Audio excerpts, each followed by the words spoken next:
বন্ধুরা, আজ একটা খুব সুন্দর সিরিজ নিয়ে এসেছি। নাম হলো রাজকরের হীরের অভিশাপ। এই সিরিজের বেশ কয়েকটি পর্ব হবে। আমি সন্দীপ। শুরু হচ্ছে গল্পটা। রাত তখন প্রায় 12:30। পুরো রাজকর যেন ঘুমিয়ে আছে, কিন্তু পুরনো জমিদার বাড়ির ভেতরে কিছু একটা জেগে আছে।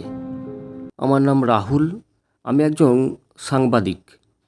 পুরনো রহস্য আর হারিয়ে যাওয়া ইতিহাস খুঁজে বের করাই আমার কাজ। কিন্তু রাজকরের এই কেসটা আমার জীবনের সবচেয়ে ভয়ঙ্কর অভিজ্ঞতা হয়ে দাঁড়াবে, তা আমি তখনও জানতাম না। ঘটনাটা শুরু হয় কয়েকদিন আগে। আমি একটা অদ্ভুত খবর পাই। রাজকরের পুরনো জমিদার বাড়িতে একটা হীরের নেকলেস লুকানো আছে। লোকমুখে শোনা যায় এই নেকলেসটা ছিল রানী মৃণালিনীর। কিন্তু যেদিন এই নেকলেসটা হারিয়ে যায়, সেই দিনই রানী রহস্যজনকভাবে মারা যান। তারপর থেকে যেই ওই নেকলেসটা খুঁজতে গেছে, সে আর কখনো ফিরে আসেনি। আমি ঠিক করলাম জমিদার বাড়িতে প্রবেশ করব।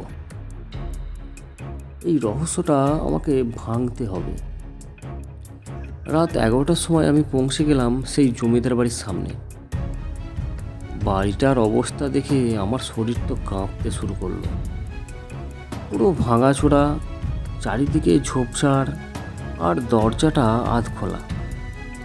অনেক পুরনো জমিদার বাড়ি, চারিদিকে দেয়াল যেন ভেঙে পড়ছে, খসে পড়ছে, এবং ফাঁদে ভর্তি, এবং জানি না ভেতরে আর কত কি রয়েছে। মনে হচ্ছে কেউ যেন আমার জন্যই অপেক্ষা করছে। ভেতরে ঢোকার পর আমি ধীরে ধীরে ভেতরে যখন ঢুকছি, দেখলাম একটা ঠান্ডা হাওয়া আমার পাশ দিয়ে চলে গেল। আমার মনে হলো আমি একা নই।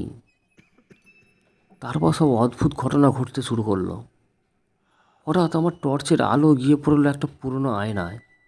আর আমি যা দেখলাম, আমি একা দাঁড়িয়ে নেই। আমার পেছনে একটা মেয়ের ছায়া দাঁড়িয়ে আছে। আমি ঘুরে তাকালাম, কিন্তু পেছনে কেউ নেই। আবার আয়নার দিকে তাকাতেই সেই ছায়াটা ধীরে ধীরে আমার দিকে এগিয়ে আসছে।